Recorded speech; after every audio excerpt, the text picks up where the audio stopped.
Hello friends, I am doctor Beena Sethi और आज हम पढ़ने जा रहे हैं क्रिस्टल फील्ड थ्योरी। हमारा चैप्टर चल रहा था metal ligand bonding in coordination complexes या डी ब्लॉक कॉम्प्लेक्सेस।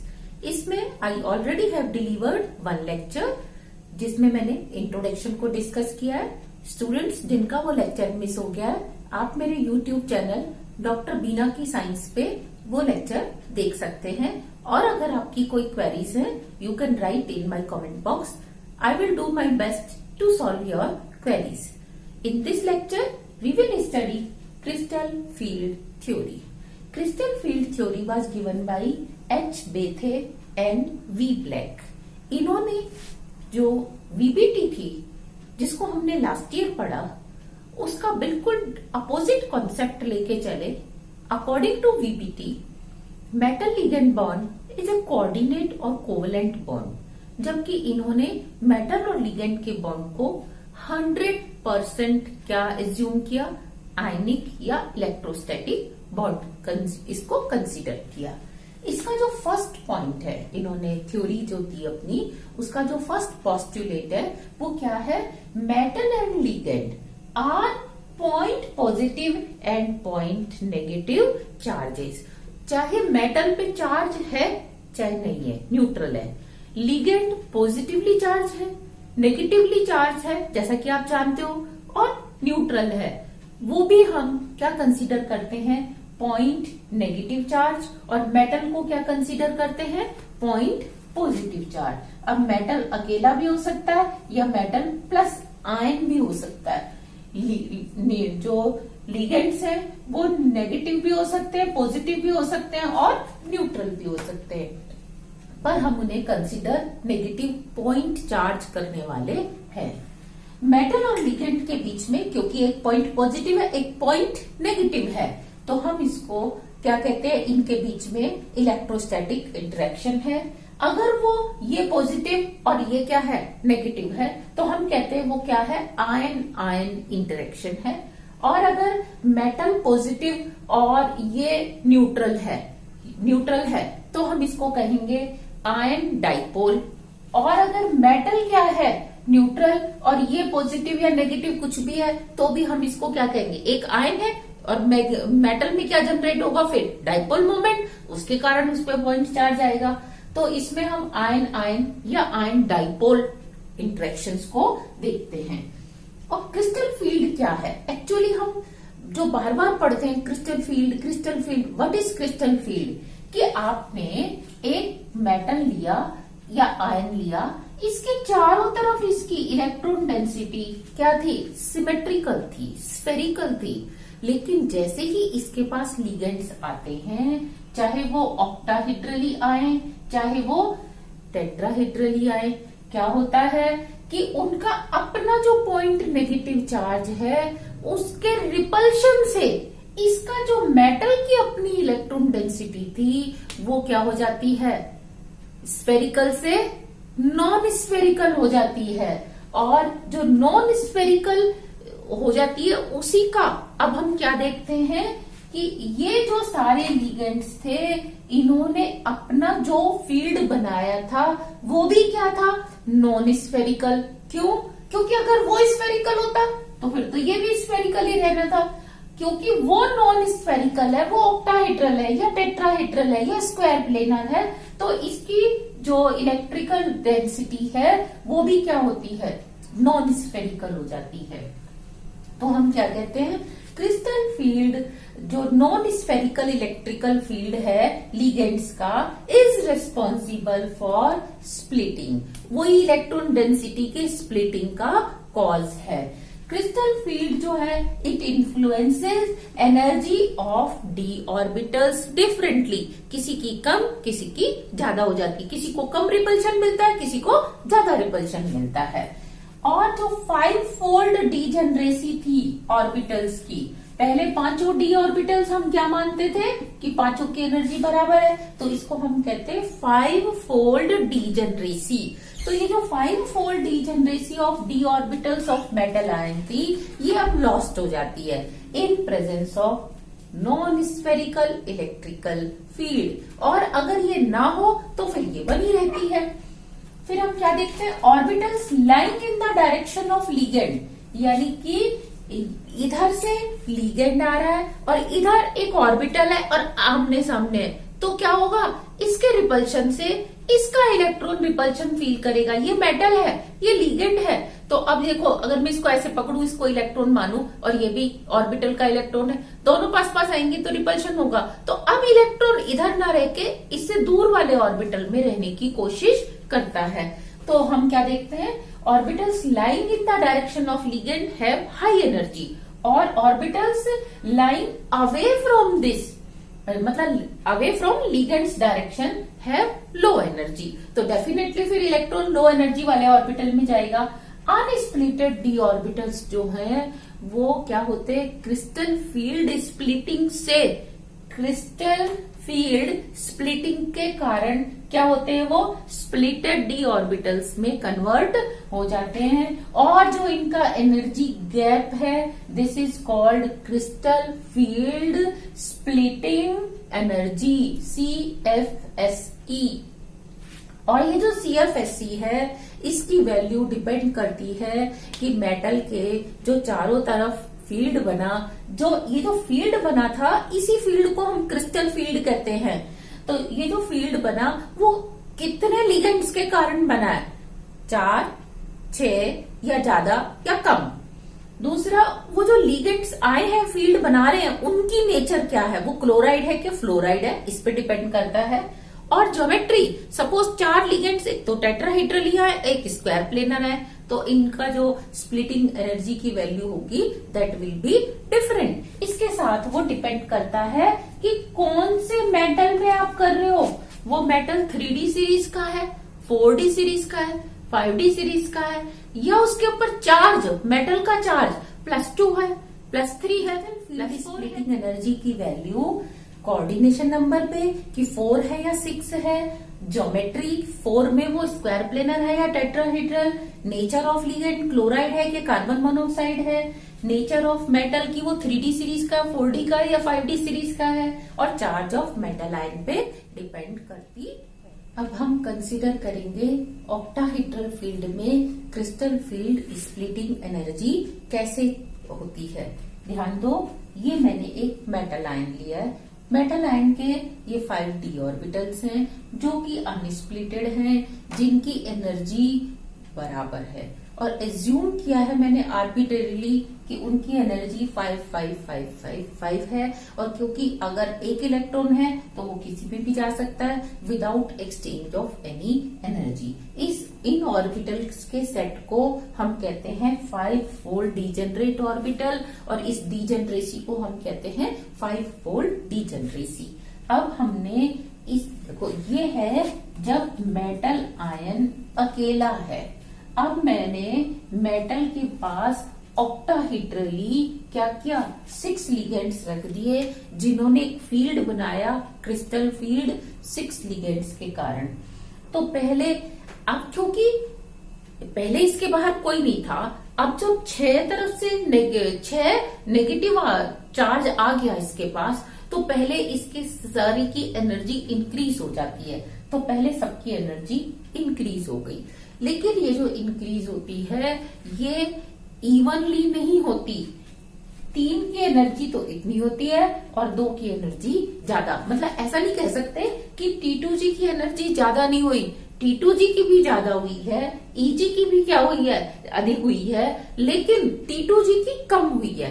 तो हम कहेंगे मेटल आयन जब कॉम्प्लेक्स बनाता है तो T2G की एनर्जी ज्यादा होती है ओरिजिनल डी ऑर्बिटल से, जब उसके पास कोई भी नहीं था। तो ये हमने लिख दिया Ml6 के ऑर्बिटल्स की एनर्जी। इसमें 3 की एनर्जी कम और 2 की ज्यादा। तो देखो मैंने यहाँ एज्यूम किया कि पांचों की एनर्जी क्या है, 10, 10, 10, यानी कि पांचों की इंक्रीज हो गई। लेकिन ये एवरेज एनर्जी है पांचों की, क्योंकि इन 3 की कितनी हुई है, 5 से 8, तो 8 + 8 + 8 24, और इन 2 की कितनी हुई है, 13। तो आप क्या कहोगे, 13 + 13 26, तो 26 + 24 क्या हो जाता है, 50।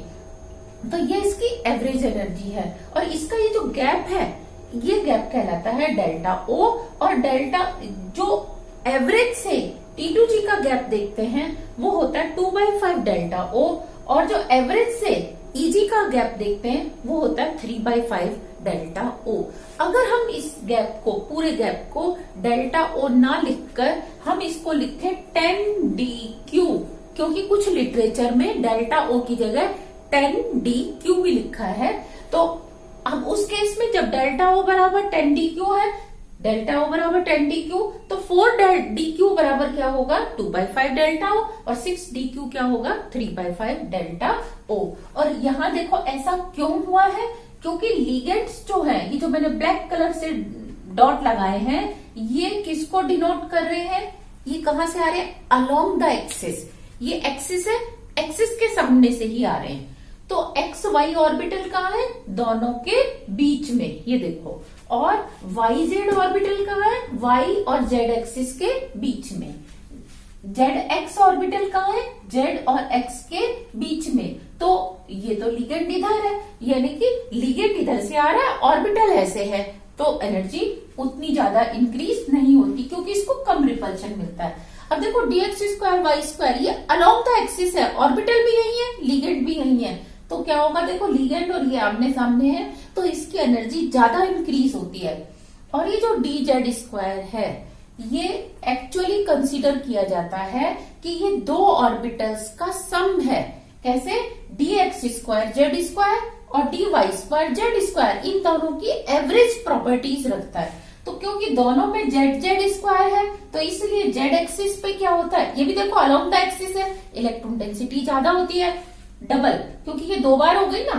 और x² और y² पे क्या होती है, z के कंपैरिजन में हाफ हाफ, हाफ इधर हाफ इधर हाफ इधर हाफ, तो हम इसको क्या कहेंगे, एक रिंग टाइप स्ट्रक्चर बन जाता है। तो ये dz² भी क्या है, अलोंग द एक्सिस, इसीलिए इसकी एनर्जी ज्यादा होती है। तो यहाँ हम लिखेंगे, ये दोनों कौन से ऑर्बिटल है, dx² y² और dz², ये तीनों कौन से है, dxy dyz एंड dzx। तो ये थी crystal field splitting in octahedral complex.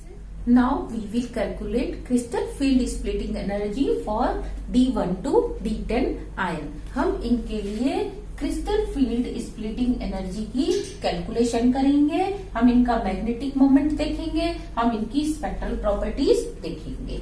सबसे पहले हमें ये देखना चाहिए कि जो लिगेंड्स हैं ये दो टाइप के होते हैं, एक स्ट्रॉन्ग फील्ड लिगेंड, एक वीक फील्ड लिगेंड।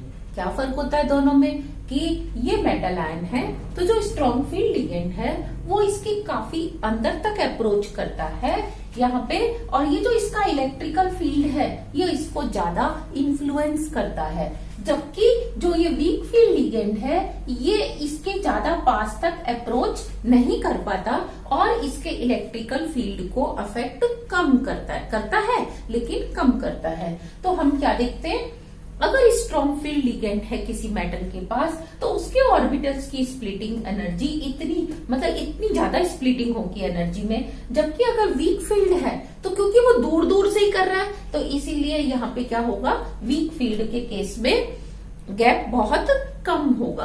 और ये तीन ऑर्बिटल नीचे वाले T2G, EG, T2G, EG। अब हम D1 से लेके D10 तक की कैलकुलेशन करते हैं। सपोज पहले D1 आयन है, लिगेंड कोई सा भी है, चाहे वीक फील्ड है चाहे स्ट्रॉन्ग फील्ड है, तो वो कहाँ आएगा, नीचे आएगा। और एवरेज से लेके यहाँ तक की एनर्जी, ये जो एनर्जी मैंने ड्रॉ की है ये ऑलरेडी कॉम्प्लेक्स के अंदर की है। ये तो तब है जब मेटल आयन क्या है, अकेला, लेकिन जब उसने कॉम्प्लेक्स बना लिया तो उसकी एवरेज एनर्जी ज्यादा हो जाती है। लेकिन अगर इलेक्ट्रॉन एक है उसके पास तो वो कौन से ऑर्बिटल में रहना चाहेगा, T2G में। तो यहाँ से लेके यहाँ तक गैप 2/5 डेल्टा ओ या 4DQ था, तो कितनी एनर्जी बाहर रिलीज होगी, 0.4D डेल्टा ओ या 4DQ माइनस में, ये बाहर होगी, इसलिए मैंने माइनस का साइन लगाया है।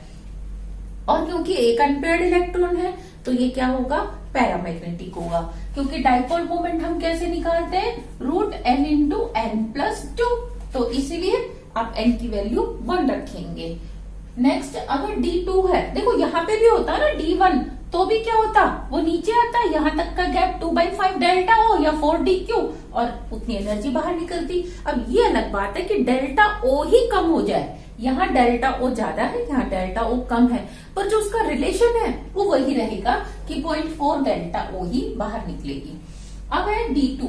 D2 के केस में आपने क्या किया, 2 इलेक्ट्रॉन्स लिए, 2 इलेक्ट्रॉन्स दोनों कहाँ जाएंगे, चाहे ये वाला केस है चाहे ये केस है, वो दोनों क्या आएंगे, नीचे T2G में ही आएंगे। एनर्जी जो बाहर रिलीज होगी दैट विल बी 0.8 डेल्टा ओ या 8 DQ। और ये क्या होगा, पैरामैग्नेटिक। यहाँ N की वैल्यू क्या रखेंगे, 2। अच्छा, जितने भी अनपेयर्ड इलेक्ट्रॉन्स होते हैं अगर कॉम्प्लेक्स के अंदर, तो now they can participate in D transition. नीचे से ऊपर T2G से EG में जा सकते हैं, तो इसके कारण इनमें क्या होता है, कलर भी होता है। तो ये वाले कॉम्प्लेक्स क्या बनेंगे, कलर्ड, ये वाले भी क्या बनेंगे, कलर्ड। अब मैं बात करूं D3 की, तो D3 में क्या है, -1.2 हो जाएगा, क्योंकि ये 3 इलेक्ट्रॉन है, तीनों कहाँ होंगे, नीचे आ जाएंगे। इस तरह से इसमें भी नीचे ही आएंगे, चाहे लिगेंड स्ट्रॉन्ग फील्ड है या वीक फील्ड। एंड जो एनर्जी होगी CFSE 1.2 डेल्टा ओ -12 डेल्टा Q। और ये पैरामैग्नेटिक होगा बिकॉज ऑफ 3 इलेक्ट्रॉन्स और कलर्ड होगा। Next D4। अब देखो D4 में 2 केस हैं। अगर वो इस टाइप का कॉम्प्लेक्स है, स्ट्रॉन्ग फील्ड। अब स्ट्रॉन्ग फील्ड के केस में क्या है, 1 2 3 और ये गैप ज्यादा। अब ये इतना ज्यादा गैप होता है कि इलेक्ट्रॉन जो है अगर वो ऊपर जाता है तो उसको डेल्टा ओ एनर्जी कवर करनी पड़ेगी। 2/5 तो यहाँ रिलीज नहीं होगी, प्लस 3/5 आपको देनी पड़ेगी, 3/5 डेल्टा ओ।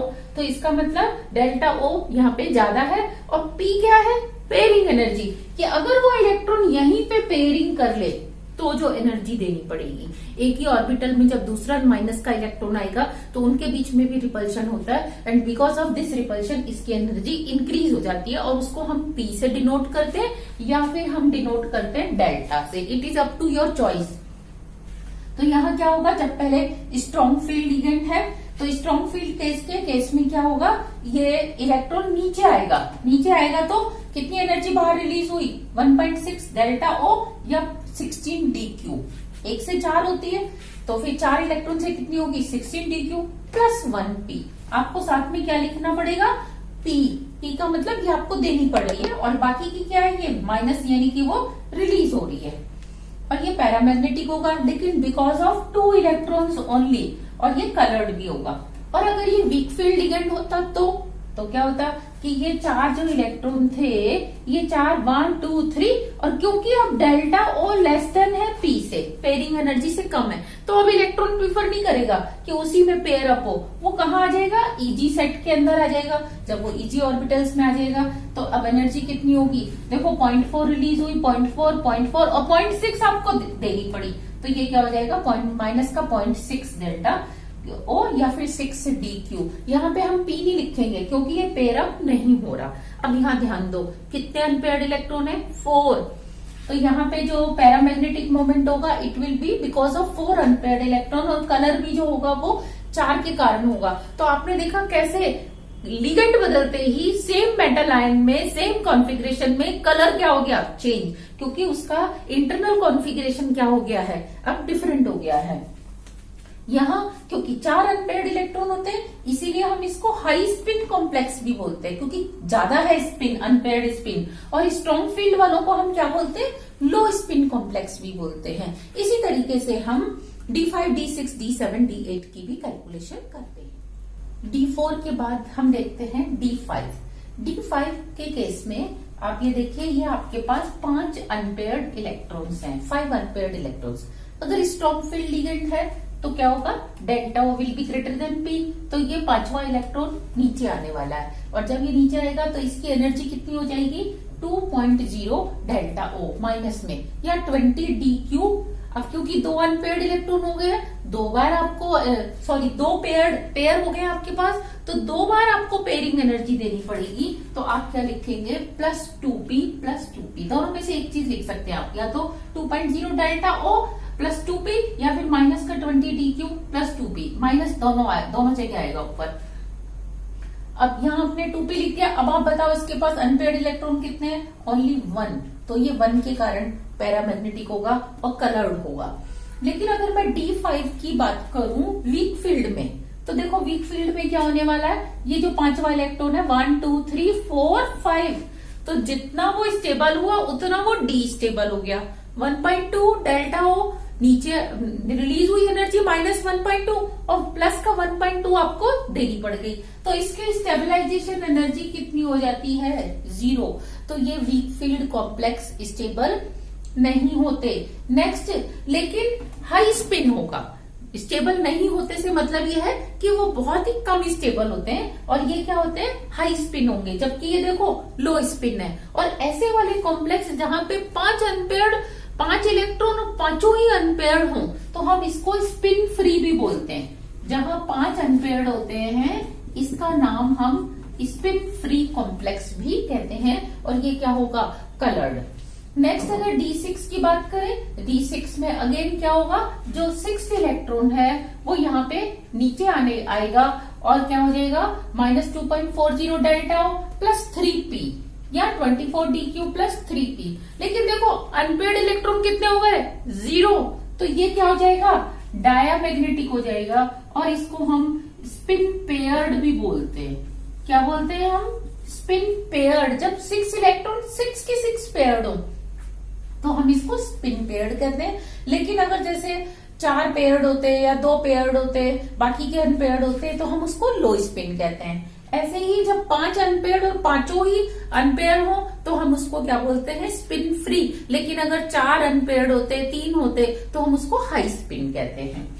नेक्स्ट इसमें देखो D6 में अगर क्या हो वीक फील्ड लिगेंड हो तो वीक फील्ड में क्या होगा 1 2 3 4 5 और ये 6th इलेक्ट्रॉन कहाँ होगा नीचे आएगा। तो इसकी एनर्जी कितनी हो जाएगी -0.4 डेल्टा O प्लस 1p या 4dq प्लस 1p और इसमें अनपेयर्ड इलेक्ट्रॉन होंगे 4 और ये होगा कलर्ड। D7 में भी आप देखोगे आपको 2 टाइप के कॉम्प्लेक्स मिलेंगे कि जो 7th इलेक्ट्रॉन है, देखो 6 तो नीचे आ गए 7th ऊपर ही जाएगा, जबकि वीक फील्ड में क्या होगा 1 2 3 4 5 6 7। तो 2 अलग अलग कॉन्फ़िगरेशन मिल रहे हैं आपको। पहले वाले में जो स्ट्रॉन्ग फील्ड है उसकी एनर्जी आती है -1 डेल्टा O प्लस 3p या 8dq प्लस 3p और वीक फील्ड की आती है -0.8 डेल्टा O प्लस 2p या 8dq प्लस 2p। और इसमें अनपेयर्ड इलेक्ट्रॉन होते हैं 1 और इसमें अनपेयर्ड इलेक्ट्रॉन 3 और ये दोनों ही क्या है कलर्ड कॉम्प्लेक्सेस होते हैं। D8, D9, D10 के लिए अब हम CFSE की कैलकुलेशन कर रहे हैं। D8 में क्या होता है, यहाँ पे ये 8 इलेक्ट्रॉन्स जो है 1 2 3 4 5 6 7 8 8th इलेक्ट्रॉन इजी में जाता है और इसकी जो एनर्जी कैलकुलेशन होगी that will be -1.2 delta O plus 3p because 3 electrons are paired और इसमें अनपेयर्ड इलेक्ट्रॉन कितने हैं 2। तो इसका paramagnetism will be because of 2 unpaired electron and it will be a coloured complex.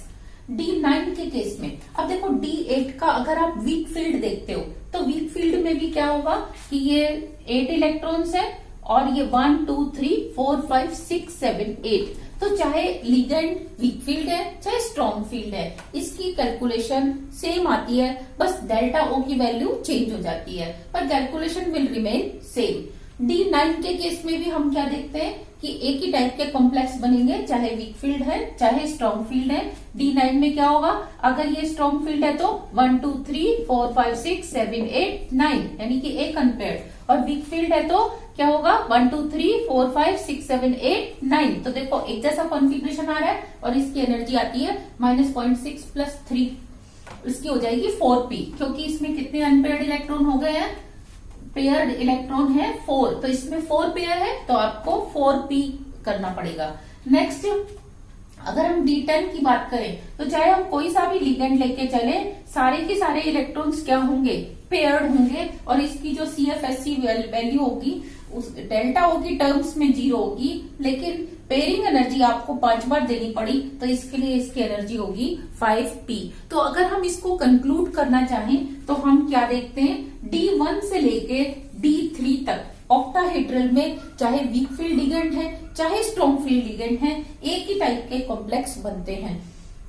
लेकिन जैसे ही बात आती है D4 की, तो हम क्या देखते हैं, D4 का स्ट्रॉन्ग फील्ड भी होगा, वीक फील्ड भी होगा। D5 का स्ट्रॉन्ग फील्ड भी होगा, वीक फील्ड भी होगा। D6 का भी दोनों कॉम्प्लेक्स बनेंगे। D7 के भी दोनों अलग अलग टाइप के कॉम्प्लेक्स बनते हैं। लेकिन D8, D9 और D10 का हम क्या देखते हैं, एक ही टाइप के कॉम्प्लेक्स बनते हैं। इसका कारण आपको समझ में आ गया होगा। अब हम क्या देखेंगे कि कौन सा लिगेंड वीक फील्ड है और कौन सा स्ट्रॉन्ग फील्ड है। ये आखिर होता कैसे है, ये कैसे उसकी एनर्जी को चेंज करता है। तो ये देखिए इफेक्ट ऑफ लिगेंड की कैसे लिगेंड जो है स्ट्रॉन्ग फील्ड और वीक फील्ड कहलाता है, जबकि लोन पेयर तो सबके पास होता है। ये एक ऐसा लिगेंड है जिसके अंदर डोनर एटम की नेगेटिविटी ज्यादा है, इलेक्ट्रोनेगेटिव एटम है, जैसे ऑक्सीजन, जैसे फ्लोरीन। तो ये क्या करेगा, जब इसके पास अपना लोन पेयर लेके आएगा, उस लोन पेयर पे इसका अपना ही क्या होगा, होल्ड बहुत ज्यादा होगा। और जब ये बहुत ज्यादा होल्ड होगा तो ये इसको देना चाहेगा भी पर देगा नहीं, अपने पास ही रखेगा, तो ये इससे दूर ही रहेगा। तो ये क्या कहलाएगा, वीक फील्ड लिगेंड। जबकि जब डोनर एटम की नेगेटिविटी कम है तो उसके लोन पेयर को जो मेटल का पॉजिटिव चार्ज है या न्यूक्लियस है वो बहुत ज्यादा अट्रैक्ट कर लेता है और वो उसके इलेक्ट्रिक फील्ड में पेनिट्रेट कर जाता है और उसकी इलेक्ट्रिक फील्ड को, जो स्फेरिकल इलेक्ट्रिक फील्ड था, उसको बहुत ज्यादा डिस्टोर्ट कर देता है। और डिस्टोर्शन से क्या होगा, डेल्टा ओ की वैल्यू T2G और EG का गैप इंक्रीज हो जाएगा। लेकिन अगर हम बात करें donor atom like NH3, nitrogen से रिलेटेड जो लिगेंड्स हैं, ये ना तो इतनी कम इलेक्ट्रोनेगेटिव है, ना ही बहुत ज्यादा इलेक्ट्रोनेगेटिव हैं।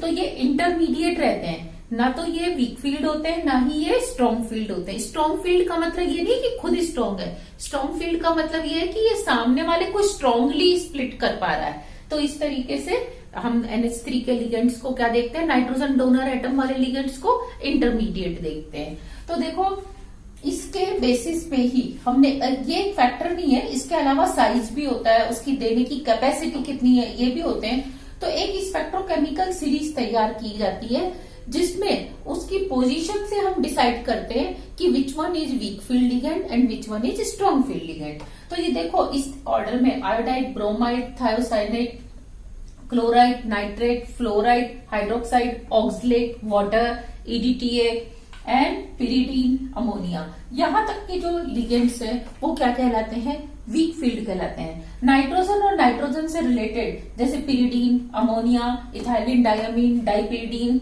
ऑर्थोफिनेंथ्रीन, तो हम ये क्या देखते हैं, ये सारे कौन से आते हैं, ये आते हैं इंटरमीडिएट। लेकिन NO2 negative, CN, cyanide and carbon monoxide, इनको हम क्या कंसीडर करते हैं, स्ट्रॉन्ग फील्ड लिगेंड कंसीडर करते हैं। वाई, देखो कार्बन मोनोक्साइड और साइनाइड तो स्ट्रॉन्गेस्ट हैं। क्यों, क्योंकि इनमें क्या होता है, ये एक साइड से तो इलेक्ट्रॉन देते हैं, लेकिन जैसे यहाँ मैंने ये कार्बन मोनोक्साइड लिखा है तो इसके जो बॉन्डिंग इलेक्ट्रॉन है और जो एंटी बॉन्डिंग ऑर्बिटल है और जो एंटी बॉन्डिंग ऑर्बिटल है, और ये नॉन बॉन्डिंग, तो नॉन बॉन्डिंग वाला कार्बन तो इसको इलेक्ट्रॉन देता है, लेकिन इसका ये एंटी बॉन्डिंग ऑर्बिटल खाली होता है कार्बन मोनोक्साइड का, तो इसमें ये इससे बैक बॉन्डिंग कर लेता है। और जब ये बैक बॉन्डिंग कर लेता है तो डबल बॉन्ड कैरेक्टर आ जाते हैं, ये सिग्मा और ये पाई कैरेक्टर आ गए। तो जब डबल बॉन्ड बनता है तो नेचुरली जो दो स्पीसीज है वो ज्यादा पास पास आ जाएंगी, और जब ये पास पास आ जाएंगे कार्बन मोनोक्साइड, तो ये क्या होगा, काफी डीप तक इसके इलेक्ट्रिक फील्ड में पहुंच के इसको इन्फ्लुएंस करता है और क्रिस्टल फील्ड स्प्लिटिंग एनर्जी बहुत ज्यादा हो जाती है। तो स्टूडेंट्स, ये था आपका calculation of crystal field splitting energy in octahedral complexes. इसके फर्स्ट वाले लेक्चर में मैंने इसका इंट्रोडक्शन और ऑर्बिटल्स की शेप वगैरह सब डिस्कस किया था। तो जिसका फर्स्ट वीडियो छूट गया है, मिस हो गया है लेक्चर, वो क्या कर सकते हैं, मेरे YouTube चैनल डॉक्टर बीना की साइंस से उसको देख सकते हैं। और इस में भी आपको अगर कोई क्वेरी है, कोई आपका डाउट है, you can raise your question in my comment box. I will try to solve your queries also. Thank you.